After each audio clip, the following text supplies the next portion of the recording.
back to my channel. If you're new here, make sure to subscribe. Give this video a thumbs up. Follow me on Instagram as well. I am a twin mom to 3-month-old baby girls, and they're talking right now during nap time. So if you hear them, they're fed, they're changed, we've played. They should be napping. They might just be talking to each other. I am so excited about this video. I am going to be talking about all things newborn hacks, new moms, future moms.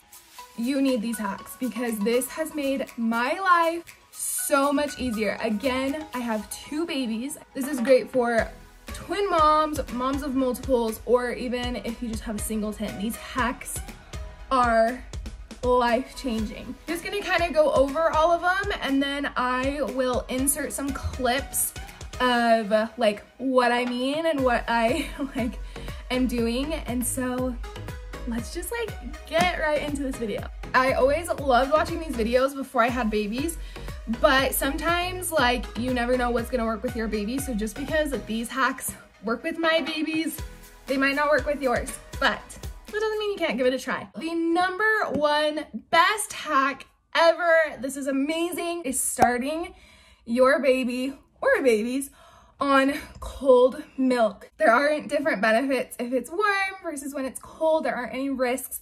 It's just what a baby likes. So if you start your baby out on cold milk, they will only ever want cold milk. And let me tell you how nice it is to have bottles pre-made.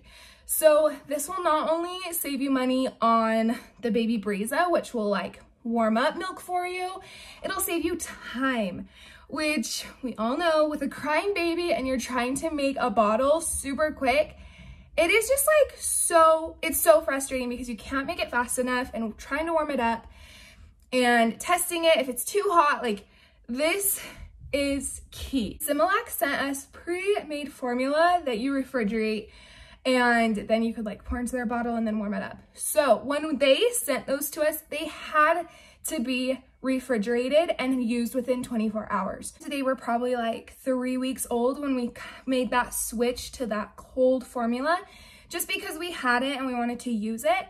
And they ended up taking it pretty well. What we do is every night, and when I say what we do, this is my husband doing this because he is amazing. He will fill up all the bottles with 4 ounces and put the formula in them and stick them in the fridge. So then all day the next day, I just take them, grab them, stick them in their mouths when they are hungry. They only have to wait like 2 seconds. So the #1 best tip ever is starting your child off on cold milk. This will work if you formula feed your baby or if you pump. Okay, here are all of our pre-made bottles. We usually have 12 bottles pre-made in the fridge. Tip #1, feed your baby cold milk from the very get-go. Okay, the next tip, I'm sure everyone already knows this tip, but it is so nice to have baskets or just a designated place to have diapers in like every room of your house. So we have a basket in our bedroom, in their nursery. We also have a basket in our living room. We have a stash of diapers in our car, diapers in our diaper bag, obviously. And then Carson's parents and my parents both have like diaper caddies at their house as well. It makes it so much easier to have everything all together, organized. There's a diaper basket in my room, just right next to the crib. The girls should be asleep right now, huh? Here's our diaper basket in the nursery. And then these are BURP cloth basket and our diaper basket. So I have just their changing pad on top, wipes, a ton of diapers, and some AQUAPHOR. Okay, next hack. I do not have a wipes dispenser. I just use the package. So when you pull out wipes, especially if they're like kind of cheap, they like will stick together. And when it's like at the very bottom of the wipe and you try to pull a wipe out, the entire pack will come up with it because there's not enough weighing it down. And your baby's like pooping or peeing at the moment and you need a wipe. That is so frustrating to try and like grab wipes when they just won't come out. I always take out 3 wipes before I even change the diaper. Normally 3 wipes is good for my girls, enough for a messy diaper that will like take care of it. And then if I just use one wipe when they just have a wet diaper, I just put the wipes back in the bag. So you totally avoid the stress of trying to get wipes out as fast as you can, because your baby will poop on you while you are changing a diaper or pee. So it's good to just have the wipes already prepared, ready to go, and then you can put away the ones you didn't use. Okay, so when I open up the wipes, look at how they all stick together. This is so frustrating. So I pull them apart, usually do 3, and then if I don't use all of them, I will put them back in the little wipe bag. And when I go to wipe again, change a diaper again, they just pull out one by one. Okay, next thing is having a dirty diaper bag. There are little doggy bags you can buy. You can put your dirty diapers in them and you tie them up, put them back in your bag. Like if you're out in public and your baby has a messy, sometimes it's nice to not have to like throw away their poopy diaper in like a public garbage can. Like if you're at the doctor's, you don't want like to throw away a messy diaper like in their lobby.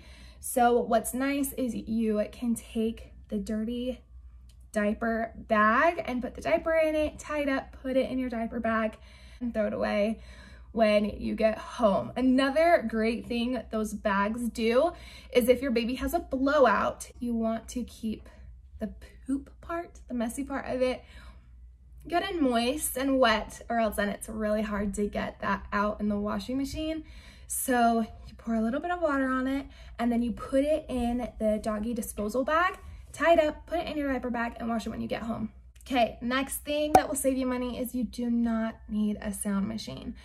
I normally use YouTube. There are black screen lullabies that go on for like 10 hours, or there are black screen thunder and rain, just any white noise. You can find it on YouTube.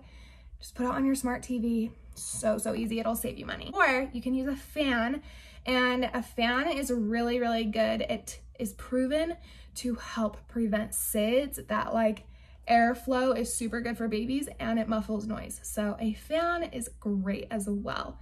You do not need to buy a sound machine. Okay, another great tip is for diaper rash. When your baby gets diaper rash, it is so sad. They can bleed, they can be in pain. You do not want this to happen. The best way to avoid diaper rash is to just prevent it. So I really like to use AQUAPHOR rather than the butt paste brand. Here's why. I put on AQUAPHOR on my baby's little butt cheeks every single diaper change. I just do a teeny, like the teeniest dollop, put it on their little cheeks, and it keeps it nice and hydrated in case they poop and it's like, you know, an hour and they're sitting in their poop, which I would hate for it to go that long. But if it did, they have something on their bum to help prevent that rash from forming. Another great thing about AQUAPHOR is when your baby poops, sometimes it can like stick to their skin, like really good and well, trying to get it off, and it can like be on there good and sticky. So sometimes if they're sitting in their poop for a minute, which will happen, it can kind of stick to their skin. So one great thing about AQUAPHOR is it will wipe off so easily. So whether or not they have a diaper rash, put on AQUAPHOR every single diaper change. That will help so much. The butt paste is like designed to stay on, so it's really hard to get it off, and most people use like AQUAPHOR or Vaseline to get it off anyway. But AQUAPHOR has amazing ingredients to help diaper rash as well. There's actually an AQUAPHOR that is made for babies for diaper rash, and that takes care of my baby's diaper rash so quickly, and it helps prevent it so well. So they normally do not have diaper rash. It's unavoidable. You are not a bad mom. If your baby gets diaper rash, it happens to every single baby, but help prevent it. Put on AQUAPHOR after every single diaper change. Okay, here's the AQUAPHOR I use. Sometimes if the baby isn't available, the regular AQUAPHOR is just fine. And I just use this much every single time I change a diaper. This is what works with my babies. So it might not work with yours, but that is just something that really, really helps. Okay, the next thing is burping a baby. So my babies were delayed burpers, which meant it was really hard to get them to burp. So we tried so many different things. We would burp them for a long time, and sitting there patting a baby's back for a long time, that cannot feel good. So if your baby does not burp within 1 minute, give them a break, keep feeding them, or let them just chill for a second and then try again. You don't want to sit and pat them for longer than a minute. One thing that you can try and do, instead of just holding your baby by the chin and just sitting there patting, or holding them over your shoulder and patting, if that doesn't do it, rocking them back and forth, laying back and then bringing them forward, or bringing them forward and then taking them back, will help like release the bubble in their tummy. Or taking them under their pits and lifting them straight up so that they are like totally straight will also help. We've noticed that that will usually get burps out of our babies. So you want to make sure that you can get a burp out of your baby, because they can get super uncomfortable with an air bubble in their tummy. So that's a good hack. Make sure to limit it to 1 minute, give them a break, try to burp them again, and make sure you're moving them around. That also goes along with if your baby is constipated, trying to poop, or trying to even just fart. Doing some bicycle kicks, straightening their leg and pushing them up will usually get some gas released. It like moves around those muscles in there. So getting them moving will definitely release some gas. Track everything in your notes, on a journal, wherever. What was really important for us is we always, and still, we track their feeding in our notes, and I will like share a screen recording of what that looks like. We track their feeding, when it starts, how much they ate. And then another thing we used to do when one of our babies we thought had acid reflux, we wanted to track when we gave her medicine, when she would throw up, and like what it was like when she threw up. Was it projectile? Was it curdled? To put next to the feeding. It is so important to have in your notes when that happened, how frequently it happened, because it can determine whether or not your baby has acid reflux, has GERD, needs omeprazole, whether they don't need omeprazole, just so many things. It is so important to keep track of everything. If you're nursing, it's important to keep track on whether you did the left breast and the right breast.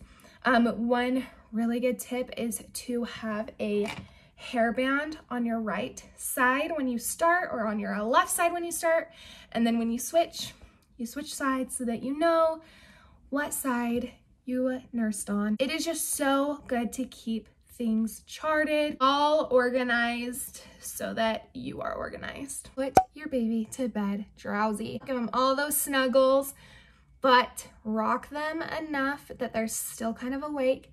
Put them down in their crib so that they know to fall asleep in their crib. That is so important. They need to be able to know how to fall asleep on their own. It is never too early to start that and to implement that. Having a nice little nighttime routine, and then putting them in their crib, putting on a certain sound, turning on your fan, letting them know it's nap time, or letting them know it's bedtime. It is so important to have a routine, and then to lie them down when they are drowsy or completely awake. My babies were obviously belly aching a little bit ago, so I went and gave them a binky. They would spit it out a few times, and then I would give it to them again. I think I gave it to them twice during this video, and they'll take it. So they were completely awake, and they just took a binky and went down. They did not have to be rocked or anything. I think it's so important that that is implemented from the start, because it'll save you lots of time in the night trying to rock them, putting them to sleep. And it's different when they're sick, or if they like really need it. But with twins, it is just so nice because there's two. It's nice that they both know how to soothe themselves and fall asleep on their own. I think too, them being like in the same room probably gives them a good little connection, but that is just really, really nice, especially for sleep. And so yeah. Okay, one last tip that I forgot to mention that I love using is when I use my diaper changing pad. So I'm gonna show you how to use your diaper changing pad without getting any pee or poop on these cute little clothes, huh? you can be our model today. His sister's still drinking her baba. Okay, so instead of putting her on top of the diaper changing pad, I'm going to put the diaper changing pad under her diaper. So I'll show you how I do that. So I'm just going to lift up her legs, and I take my diaper changing pad, lift up her legs, and I slide it underneath so it goes under her, like on top of her clothes. So her clothes are underneath right here. So if she were to pee or anything, which she did today, it would just go on the diaper changing pad. It wouldn't go on any of her clothes. And if I were to change her and her clothes were under her and I still put her over, but then moved her clothes, it still can get on them. So that's why I like to put the diaper changing pad underneath her and then having her clothes underneath it, because then the clothes are protected, huh? When we change this crazy bum, huh? Yeah, that's so fun. That tip helps whether we change them on the ground in here, or if I change them on their changing pad, or in bed. Wherever I change them, I just always take the little diaper changing pad and I put it underneath them, and then they're good to go. But we like to change them under here just so that they have something to look at, huh? And we usually turn on some music, huh? So that diaper changing is fun. Those are my hacks, my newborn hacks. This will help for singletons or multiples. Let me know if any of these hacks work for you, if you've tried any of these hacks, or if you have different hacks that might help. Leave them down below in the comments. Make sure to subscribe to my channel and give this video a thumbs up. Thank you all so much for watching, and I will see you guys in the next video. Bye guys!